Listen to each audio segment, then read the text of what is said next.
Well, hey folks, real honestly with your rentalins, a retro review of WCW Battle Bowl 1993, the only Battle Bowl themed pay-per-view that they ever did. And there's a reason for that, because this is the third Battle Bowl match that they had.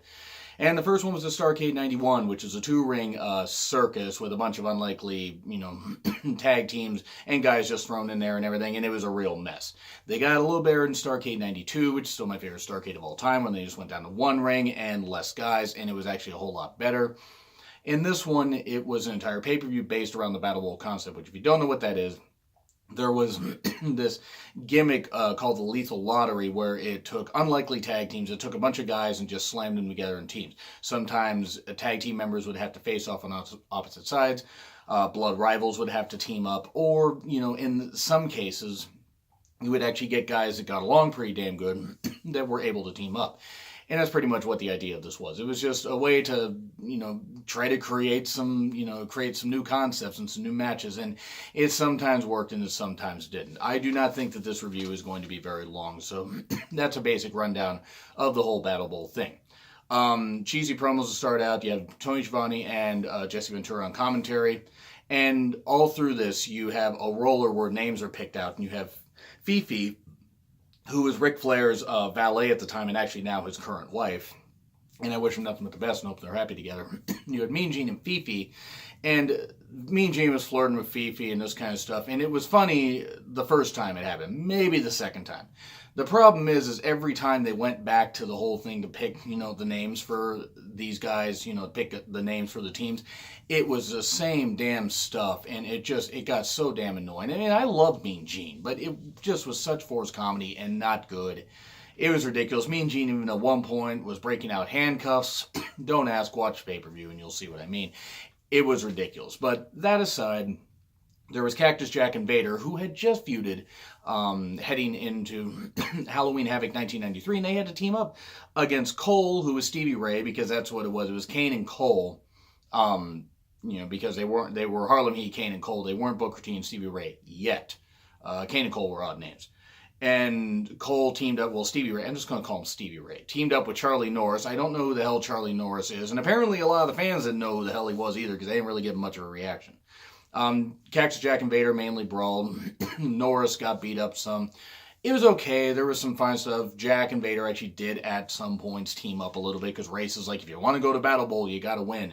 He said a lot more gravelly than that, but I'm not going to try and impersonate Harley Race's voice. It was a mess, but it had some good moments. There was a bit of a botched powerbomb where Vader tried to pick up Norris. He hit him with the powerbomb, but he ran into the ropes. And I think Vader actually did legit hurt his back, because he was favoring it later on. I don't know who the hell Charlie Norris was, and this was nothing. It was kind of a throwaway, but Vader and Jack did get the win, so they go on to Battle Bowl. And then you have Paul Roma and Eric Watts. Yes, this is early 90s WCW, which meant Eric Watts, of all people, got pushed. And I don't think Eric Watts is a bad guy. He just wasn't cut out for wrestling. To me, he was a lesser Greg Gagne, because at least Gagne you understood. Watts, I'm sorry, he just wasn't cut out for wrestling. But Roma and Eric Watts versus Johnny B. Bad and Brian Knobbs. They split up the Nasty Boys for this, which sort of made sense. So you got to see Missy Hyatt twice. By the way, you don't need any mics around Missy Hyatt, because she can yell that loud. Nothing against Missy. Just saying, she didn't really need a mic around her. This was not very good. Paul Roma and Johnny B. Bad actually did just fine. They actually could have had a good singles feud, I think, if they had decided to go somewhere with that. I think Roma gets slighted a little too much for being the worst of the Four Horsemen, and people forget that Mongo McMichael existed, and that they never really gave Roma a chance to be a member of the Horsemen. But yeah, I thought Roma and Bad did fine. There was Eric Watts is just he hit a couple decent arm drags. That's about it. He just wasn't very good. There was way too much groundwork. Knobbs ends up holding the tights, rolling the tights of Eric Watts, and gets the victory. So yeah, okay, Knobbs and Bad move on. Bad wasn't very happy, and it was what it was. And the Shockmaster and Paul Orndorff versus Ricky Steamboat and Lord Steven Regal. And Steamboat and Regal had been feuding off and on through a bit of 93.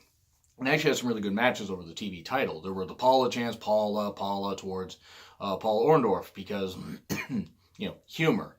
There's good wrestling, except for Shockmaster, because he was a big guy, and he was one of the better big guys that they had, like in the early 90s. He wasn't terrible. The Shockmaster gimmick was just bad. You get miscommunication between Shockmaster and Orndorff because Shockmaster's leading the Paula chants. Regal and Steamboat keep having issues. At one point, Regal's trying to use the umbrella. Steamboat takes away from him, hits Regal with the umbrella, and then is splashed by the Shockmaster. Splashmaster, gross. 1, 2, 3. Shockmaster and Orndorff move on. Then you get recaps of Vader and Mean Gene, and this is just a hype that Starrcade 93 is going to be taking place in Charlotte, North Carolina. That was really good. Which I thought was really nice. I thought it was a nice way to pay homage to the fact that the original Starrcade happened in Greensboro, and, it would have been nice if it would have happened in Greensboro, but Charlotte's a big city as well. And Flair jumps in and says he wants to face Vader, he wants to win the world title, and if he can't beat him, he is going to retire, which actually led to one of the best Starrcade main events in history.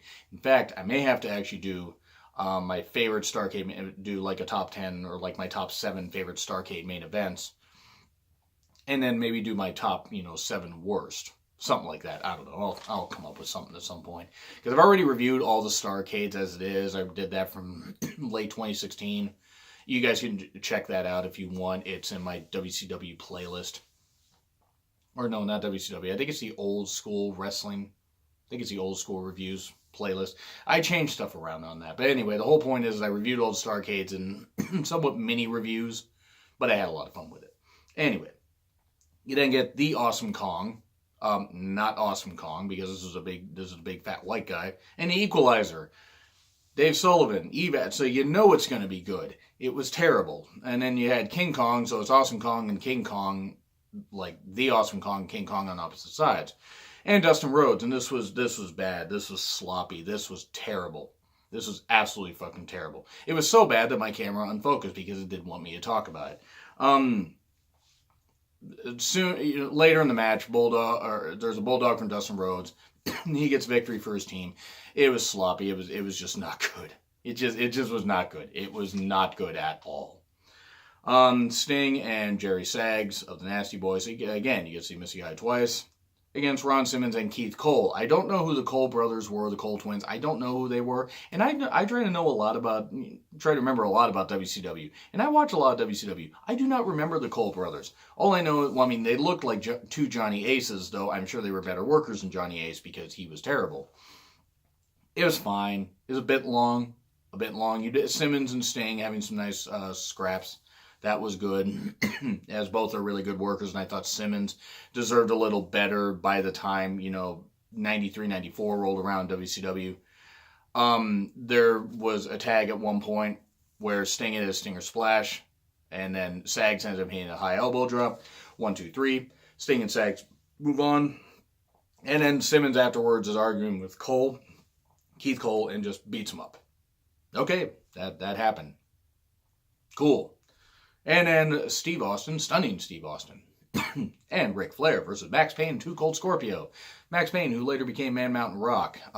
Yeah, I'm serious. Ridiculous. No wonder that guy left the wrestling business. I mean, he had 2 horrible gimmicks like that. It was decent wrestling. Max wasn't really very good. He was fine for a big guy, but he was never very good. Flair and Austin actually worked really well together despite feuding earlier in the year until a miscommunication, and they started brawling for a little bit. And it was what it was. You end up getting a figure 4 soon after on Max Payne. Payne taps out, and Flair and Austin move on. It was what it was. I mean, Too Cold Scorpio deserved a little bit better, but you did have... Too Cold was one of those guys that I always thought deserved a little bit better in the bigger companies. I mean, he did okay in WCW. Better than he did in WWE, because they turned him into a goddamn joke. He was great in ECW. He's a really good high flyer and still able to move remarkably well into his 50s. But anyway, you get Rick Rude and Shanghai Pierce versus Marcus Alexander Bagwell and Tex Slazenger. Slazenger, I believe is how it's pronounced. Fun fact, Shanghai and Tex, the future Godwins. Yeah, I actually had to look that up because I knew they looked familiar, and I go, wait a second, the future Godwins. They went from one bad gimmick to another bad gimmick. Poor Rick having to carry Marcus Bagwell. Marcus Bagwell was he was fine. He was a body. He was never anybody that was great. He was never terrible. He was good in tag teams. As a singles guy, not so much. And it's kind of weird how he started out like age 20, 21 in the wrestling business, and it pretty much flamed out by 32. There were a lot of rest holds.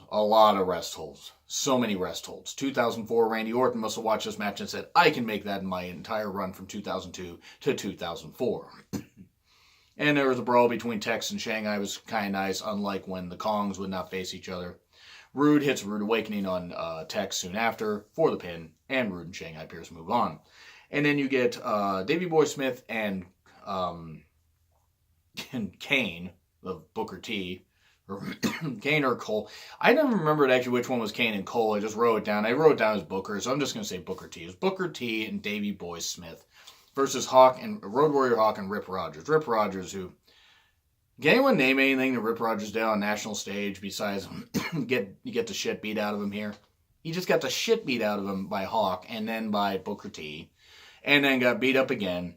And then Hawk throws Rip onto, picks him up and throws him onto Booker T for the 1, 2, 3. So yeah, Rip Rogers of all people gets a pin on the WCW pay-per-view. So Rip Rogers does a ... dive because somebody throws him on, somebody throws him onto an opponent. Yeah, I can't name one thing that Rip Rogers did on national stage was any good. I mean, it's like, I can't. People talk about his name and I was like, I can't. I mean, it's like, I'm sure he's a good territory guy. I don't know. He just didn't seem very good to me. But yeah, him being made into a joke here was really, really nice because I just never understood the appeal. And people talk about his name and I just don't get it. So yeah, then we have Battle Bowl. I'm going to go through the guys. Cactus and Vader. Johnny B. Bad, Brian Knobbs, Shockmaster, Paul Orndorff, King Kong, Dustin Rhodes, Sting, Jerry Saggs, Austin, Flair, Rude, Shanghai Pierce, I almost said Shanghai Noon, Hawk, and Rip Rogers. Rip Rogers gone immediately first. That was great. That was great. Then the match actually started proper. Shanghai was gone second. Bad was gone third. Cactus was gone fourth. Orndorff was gone fifth. Shockmaster. And then King was gone. And then it took a bit, actually, for anybody else to get eliminated. Once you got those guys out of the way, poor Orndorff, by the way, and poor Cactus. I mean, it was what it was. Cactus wasn't really going to be used all that well by WCW after that. But it was what it was. You had some good, teases of like people getting eliminated. And the fun fact is that this time WCW had that ramp leading to the ring. So if you got tossed onto the ramp, you weren't eliminated. If you got tossed to the floor, you were eliminated. If you got tossed on the ramp and walked down to the floor, you were eliminated. So you'd have to be an idiot, basically, or forget what the goddamn rules were. To be fair, a lot of people booking the pay-per-view probably didn't know what the goddamn rules were. But, yeah. You then have Sags eliminated, and then Knobbs eliminated, and Dustin eliminated, and really, really quickly. I mean, everybody was eliminated quickly. Dustin had been busted open a bit before this, so maybe they felt they needed to get him out of the goddamn ring because WCW had a strict no blood policy, or at least no blading. I mean, hard ways can happen because it is wrestling, but maybe they felt they wanted to get him treated and that kind of stuff. Or they just didn't want the blood on screen. They said, hey, Dustin, yeah, we're tossing you out. Rude gets knocked out 11th. Hawk gets knocked out, eliminated 12th. Then Flair and Race are brawling outside on the ramp. Flair suplexes Harley Race. Harley Race still taking bumps at that point. Vader then ends up hitting an elbow drop, which is supposed to be into Flair's stomach, but I think he hits him in the groin. I think he hits him in the groin and the stomach. I mean, because Vader is so massive. Flair is stretchered out. That's the way they write off Flair. There's a brawl on the ramp between Austin, Sting, and Vader. Good stuff after that. Then you have Sting and Austin on the ramp. Austin ends up falling off the ramp soon after, so Sting and Vader left. So it's Sting, the original Battle Bowl winner back in 91, against Vader, who's looking for his first Battle Bowl ring. Sting, after some good teases and everything, the crowd getting all fired up, Sting goes for a splash in the corner. Kind of much like what he did at Great American Bash 1992, except he doesn't hit the ring post. He just falls off. And there we go. And Vader wins. Vader wins Battle Bowl. And Vader, WCW Heavyweight Champion, wins Battle Bowl, is getting a pretty big rocket, and then Flair beats him at Starrcade 93. Which should have happened, don't get me wrong, but it was what it was. It was supposed to be Sid versus Vader at Starrcade. And then Sid went all crazy with the stabbing of the scissors and the insanity and the whatnot. And yeah, that was crazy. Yeah, Battlebowl wasn't very good. The main event had its moments. There were some decent moments in the tag matches, but it was what it was. It was an early to mid '90s WCW pay per view before Hogan, Savage, and a lot of people came along and they started putting some effort into the whole pay per view. So anyway, that's what I have to say. So I'm not going to put a poll up or anything, but look for more retro reviews, look for more movie reviews soon. So thank you guys so much for supporting the channel. I really appreciate it. Like, share, subscribe. Twitter handle in the description. It's been Real Honesty with John Rittland, and I will see you soon.